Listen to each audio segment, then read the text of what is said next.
I upload daily NBA content on this channel, so if that is something that interests you, then subscribe. Also drop a like on this video. It only takes 1 second and it makes a massive difference. Also, real quick before this video starts, I do want you guys to go check out episode 3 of my Sixers My NBA series. I just released that one talking about some potential rotation changes and some of the and kind of where we stand in the league and all that stuff.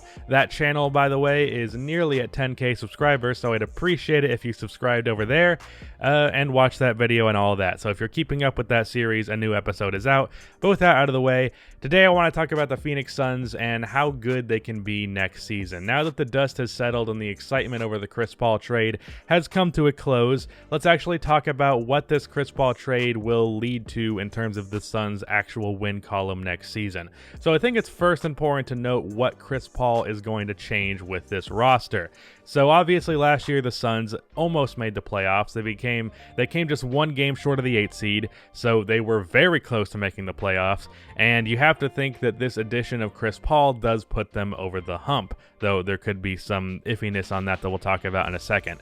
But what does Chris Paul actually mean for this roster? Well, I've seen a lot of people talking about what this move means for Devin Booker and how helpful it's going to be for Devin Booker. I actually don't think we're going to see a whole lot different for Devin.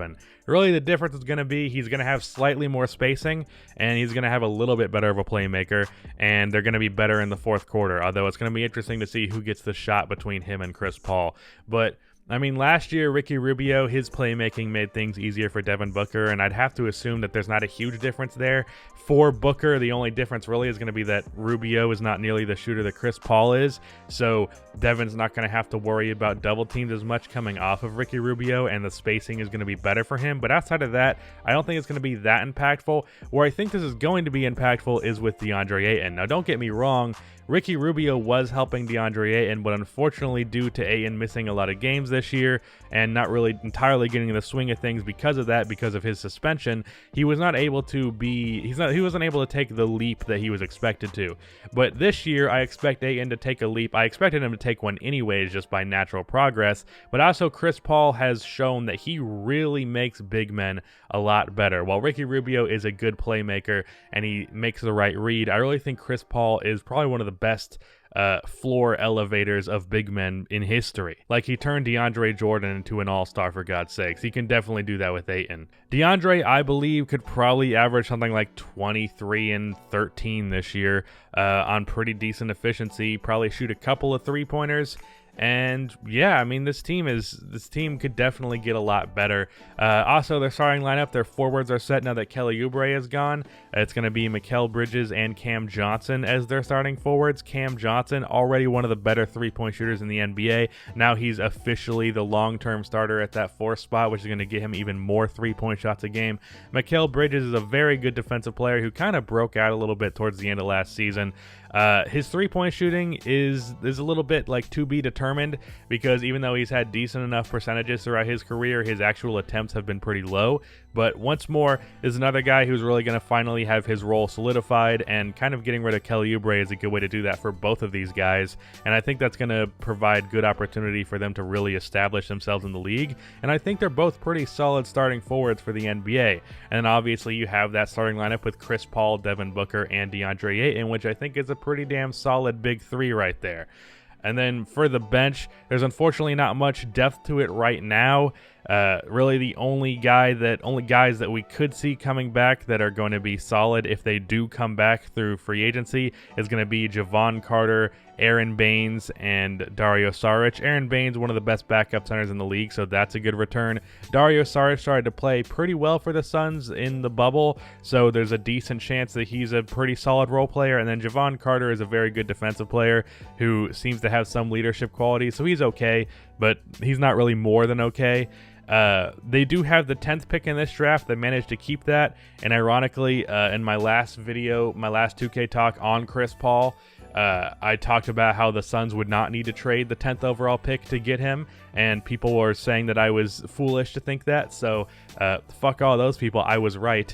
But they have the 10th pick, and in this draft, I'm not a big draft guy, as I make clear every time I talk about the draft, but I think the best option for them is, I think it's Kira Lewis. I hope I said that name right. I don't know a whole lot about him. I know he's a point guard with a lot of upside, and I do think a backup point guard is the guy that this team should draft. Lewis, I think, can come up behind Chris Paul, and he can become like a franchise point guard down the line.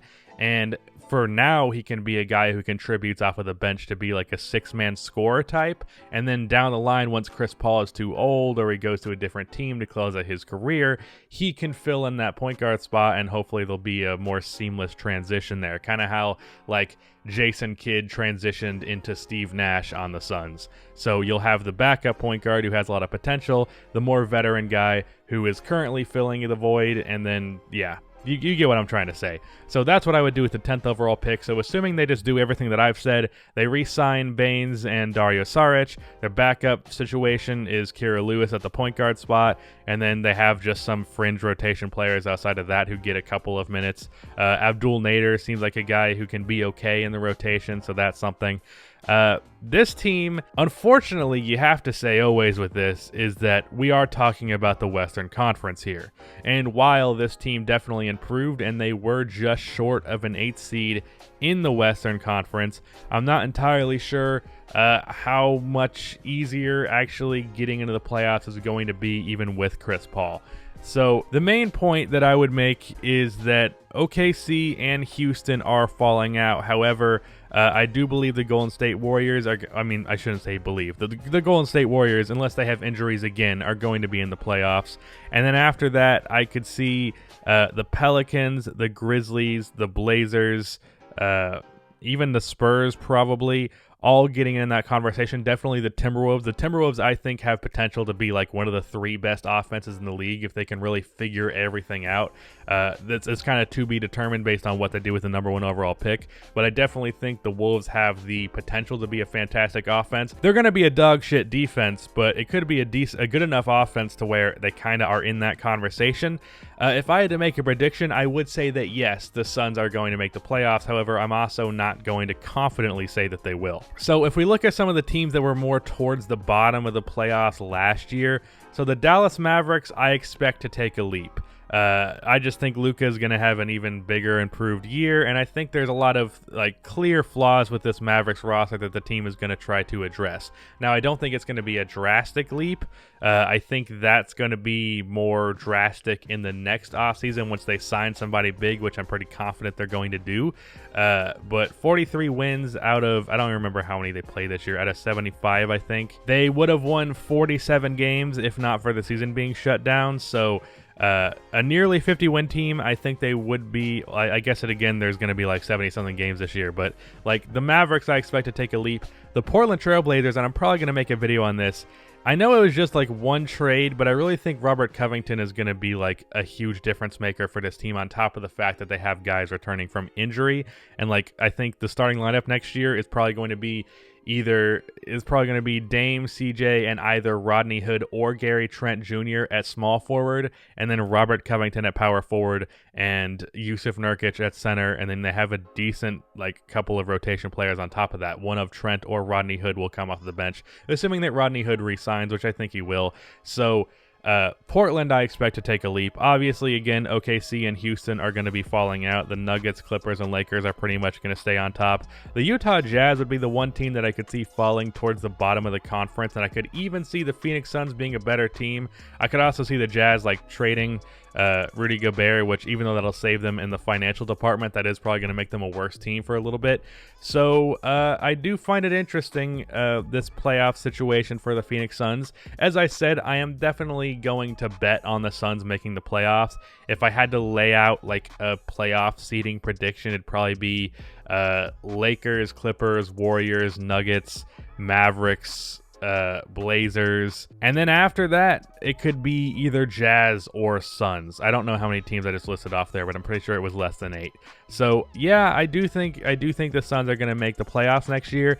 In terms of like how many actual wins they're going to get, I don't know. And in terms of what they would do in the playoffs, I mean, I don't think they're going to really win. I don't even think they're going to get out of the first round, just because it's an unfortunate circumstance to be a team on the come up in the Western Conference, because, I mean, the Suns would have been a playoff team like probably the last 2 or 3 years, last 2 years in the Eastern Conference, but the West is just a bitch, man. There's so many good teams. Like the Dallas Mavericks and Portland Trail Blazers. Those are two teams that were the 7th and 8th seed that this year I think could be top 5 seeds. So yeah, the West is a bitch. But the Phoenix Suns, I will say this is a positive direction. And even though in the short term, I'm definitely not expecting a championship for this team, it's nice to finally see some winning in Phoenix, and I think in the long term this is going to matter for Devin Booker's development, for Deandre Ayton's development, and really Chris Paul. You trade for him less for what he does now and more for what he means for the future of your young players. It's the same reason I wanted the Bulls to trade for him. Unfortunately, that did not happen, and it's looking like they might make a disastrous trade on draft night of Wendell and number 4 for the number 2 pick to draft Wiseman, and if they do that, I'll probably shoot myself. So hopefully they don't do that. But that's off topic. That's what I think the Phoenix Suns are gonna. That's how good I think they're gonna be this year. Again, go check out that 3rd episode of the My NBA series. Episode 4 should be out within the next 2 or 3 days. But yeah. Have fun watching the draft. That is the end of this video. Please be sure to like and subscribe for more NBA content like this, and cue the outro music.